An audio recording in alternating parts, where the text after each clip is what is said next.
Hi friends, எல்லோரும் சேஃபாக இருக்கீங்க நம்புகிறேன். அண்ட் கூலி எல்லாருமே பார்த்து முடிச்சுப்பீங்க. இந்த இயரோட மோஸ்ட் எக்ஸ்பெக்டட் மூவியாக இருந்துச்சு, ஆன்டிசிபேட்டட் மூவி. அதுக்கப்புறம் ரஜினி சாரோட கரியரில் பார்த்தோன்னா லோக்கி டைரெக்ஷனில் நடிச்சிட்டாரு. அதுக்கப்புறம் லோக்கியோட கரியரில் பார்த்தோன்னா ரஜினி சார் வச்சு இவங்க படம் எடுத்துட்டாங்க. ஸோ ஓகே, இதுதான் இந்த படத்தோட ஒரு இன்ட்ரோ. படத்தோட ஸ்டோரி யூஷுவல் ரிவெஞ்ச் ட்ராமா தான். உங்களுக்கே தெரியும், சூப்பர் ஸ்டாரோட படம்னாலே வந்து ஃபஸ்ட் ஹாஃபில் பாஸ்ட் லைஃப்பை வேணான்னு சொல்லிட்டு ப்ரெசென்ட் லைஃப்பில் வாழ்ந்துக்கிட்டு இருப்பார். செகண்ட் ஹாஃபில் வந்து வில்லனை தேடி போவார். இப்படி தான் இந்த படத்துலேயும் எதுவுமே புதுசு கிடையாது, ட்விஸ்ட் அண்ட் டர்ன்ஸுமே புதுசு கிடையாது. ஓகே, ஸோ படத்தோட பாசிட்டிவ்ஸ் என்னன்னு சொல்லணுன்னா, நாகார்ஜுனாவோட ஸ்க்ரீன் ப்ரெசன்ஸ்.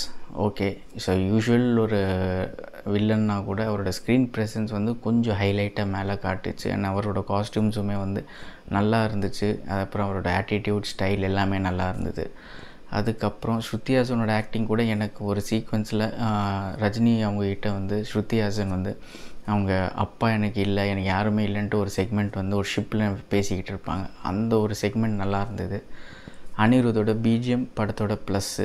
அண்ட் இந்த படத்தை ஓவராலாக தூக்கி நிறுத்தினதும், முடிஞ்ச அளவுக்கு தூக்கி நிறுத்தினதும் அனிருத் தான். ஸோ அவரை கூட நான் வந்து one of the captain of the ஷிப்புன்னு தான் சொல்லுவேன். அதுக்கப்புறம் படத்தோட பாசிட்டிவ், ஃபஸ்ட் ஹாஃபில் சௌபினோட ஸ்க்ரீன் ப்ரெசன்ஸுமே நல்லா போச்சு. அதுக்கப்புறம் ஃபஸ்ட் ஹாஃபில் வந்து கொஞ்சம் இதானமே கூட சரி ஓகே, இவங்க இது செகண்ட் ஹாஃபில் மேட்ச் பண்ணிவிடுவாங்க அப்படின்றனால ஒரு வேறு மாதிரி லைனில் போயிட்டே இருந்தது. உங்களுக்கு சில டவுட்ஸ் வருது, எங்கடா கதை இதாகிட்டு போகுதுன்ட்டு. அது ஏதோ ட்ரை பண்ணியிருந்தாங்க. அதுக்கப்புறம் ரஜினி அவங்களோட ஸ்க்ரீன் ப்ரெசன்ஸுமே அங்கங்கே நல்லா இருந்தது. இவ்வளோ தான் என்னால் சொல்ல முடிஞ்சது. இப்போ நெகட்டிவ்ஸ் தான் அங்கே நிறையா இருக்குது. படம் உங்களுக்கு வந்து ஒரு படத்தோட கிராஃப் எப்படி இருக்கணும்னா, ஒன்று வந்து அப்படியே ஹையில் போய்கிட்டே இருக்கணும், இப்படி கீழேருந்து மேலே போய்கிட்டே இருக்கணும். இல்லைன்னா வந்து வேவ் மாதிரி போயிட்டே இருக்கணும், அப் டவுன்ட்டு. இந்த படம் பார்த்திங்கன்னா ஸ்டார்டிங்கில் ஹெவியாக காட்டிட்டு அப்படியே போக போக போக போக போக கிராஃப் டவுன்லேயே தான் போயிட்டுருக்கு. படம் அப்படியே தொங்கிருச்சு. படம் இப்படி தான் போயிட்டு இருந்துச்சு.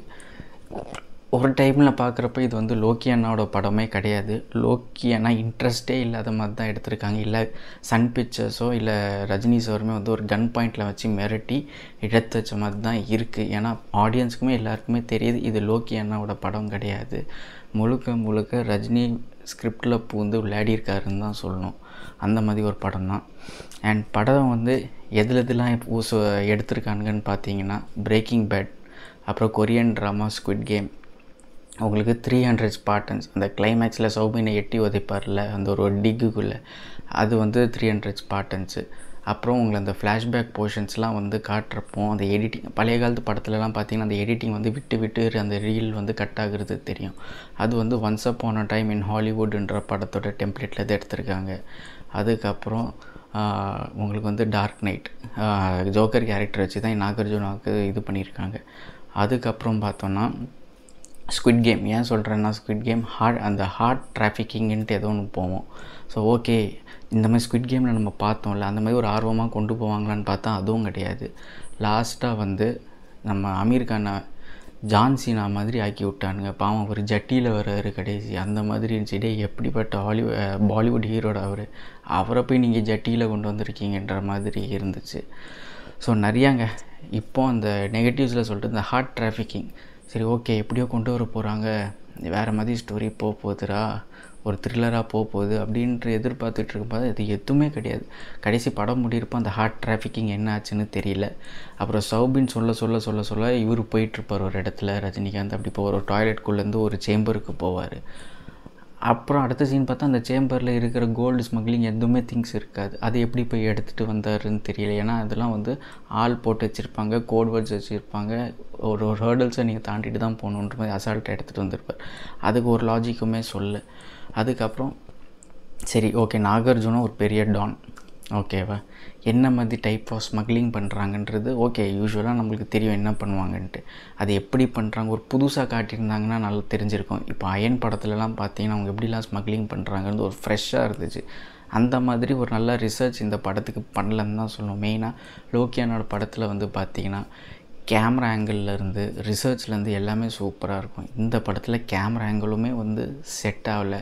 அதுக்கப்புறம் இந்த படத்துக்கு ஸ்டண்ட் கொரியோகிராஃபரிங் நல்லாவே இல்லை. அண்டு ரெட்ரோ சாங்ஸுமே செட் ஆகலை நிறையா. ஃபஸ்ட் ஹாஃப் கூட ஓகே, செகண்ட் ஹாஃபில் வந்து லோக்கியானோட டெம்ப்ளேட்டே வந்து டோட்டலாக மாறின மாதிரி இருந்துச்சு. இந்த படத்தை ரொம்ப லெத்தார்ஜிக்காக எடுத்த மாதிரி தான் இருக்குது. இது லோக்கியான படமே கிடையாது தான். ஏதோ அவரை வந்து ஒரு நல்ல சேல்ரி கொடுத்துட்டோம், நாங்கள் சொல்கிறது தான் நீ எடுக்கணுன்ற மாதிரி பண்ண மாதிரி இருந்துச்சு படத்தை.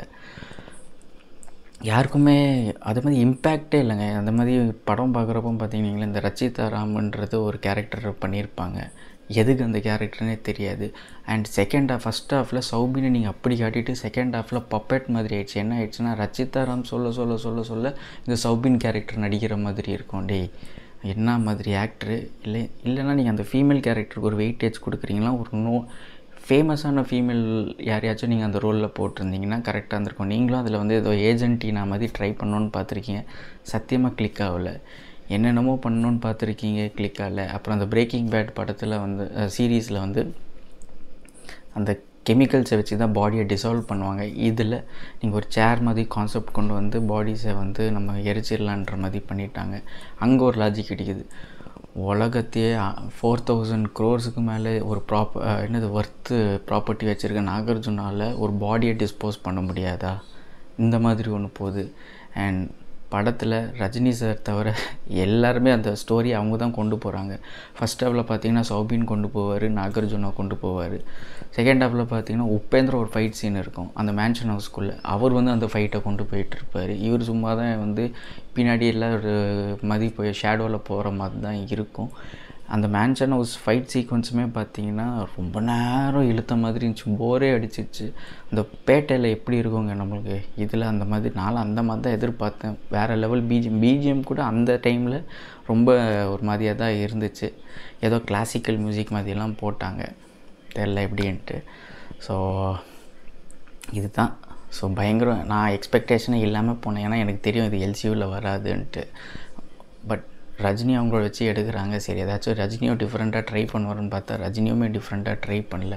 உடனே இப்போ ஒரு டிஸ்க்ளைமர் போட்டுருவாங்க, 75 வயசில் நடிக்கிறதே பெருசுன்ட்டு. 75 வருஷத்தில் நடிக்கிறதே பெருசுன்னா அப்போ நாங்களுமே ஆடியன்ஸை நம்ம பே பண்ணிட்டு போய் பார்க்குறோம், சும்மா ஓசியில் போய் நம்ம பார்க்குறது கிடையாது. அப்போ நம்ம எதிர்பார்க்குறது வேறு மாதிரி தான் இருக்கும், ஓகேவா? அதுவும் நீங்கள் ஒரு லோகேஷ் கனகராஜ் மாதிரி ஒரு டேரக்டரோட நடிக்கிறீங்கன்னா நம்ம தனியாக டிஃப்ரெண்ட்டாக தான் இருக்கும் எக்ஸ்பெக்டேஷனு. அது ரஜினி சார்கிட்ட சுத்தமாக கிடையாது. ஸோ ஓவராலாக வந்து படம் வந்து கண்டிப்பாக இது மண்டேலேருந்தே பார்த்திங்கன்னா டிக்கெட்ஸ்லாம் ட்ராப் ஆக ஆரம்பிச்சிடும். வேணால் திருப்பி நெக்ஸ்ட் வீக்கெண்டில் கொஞ்சம் தியேட்டர் ஆக்குபென்சிஸ் இன்க்ரீஸ் ஆகிறத பார்க்கலாம். ஓவராலாக இது தாங்க படம். ஃபஸ்ட் ஹாஃப் எனக்கு தெரிஞ்சு நிறைய பேர் ஃபஸ்ட் ஹாஃப் கூட நல்லா இல்லைனாங்க, எனக்கு கொஞ்சம் first half work out ஆயிருந்துச்சு.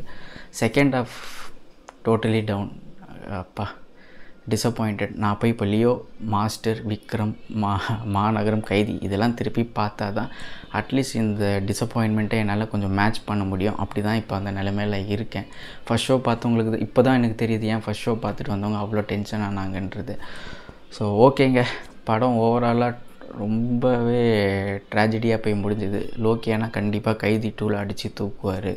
So படத்தோட ரேட்டிங் நான் என்ன கொடுப்பேன்னா, இது மிஞ்சி போனால் அனிருத்தோட பிஜிஎம்மு, அப்புறம் சௌபின் ஒரு போலீஸுன்ற மாதிரி அது காட்டினதுக்கு அதுக்கு ஒரு பாயிண்ட்டு. ஸோ மிஞ்சி போனால் இதுக்கு வந்து 3 out of 10 இல்லைன்னா 4 out of 10 தான் கொடுக்க முடியும். அந்த மாதிரி ஒரு படமாக தான் இது வந்து அமைஞ்சிருக்கு. ஓகே ஃப்ரெண்ட்ஸ், ஸோ உங்களுக்கு எப்படி தோணுச்சுன்றதை நீங்கள் கமெண்ட் செக்ஷனில் போடுங்க, அதை நான் பார்த்து தெரிஞ்சுக்கிறேன். தேங்க்யூ.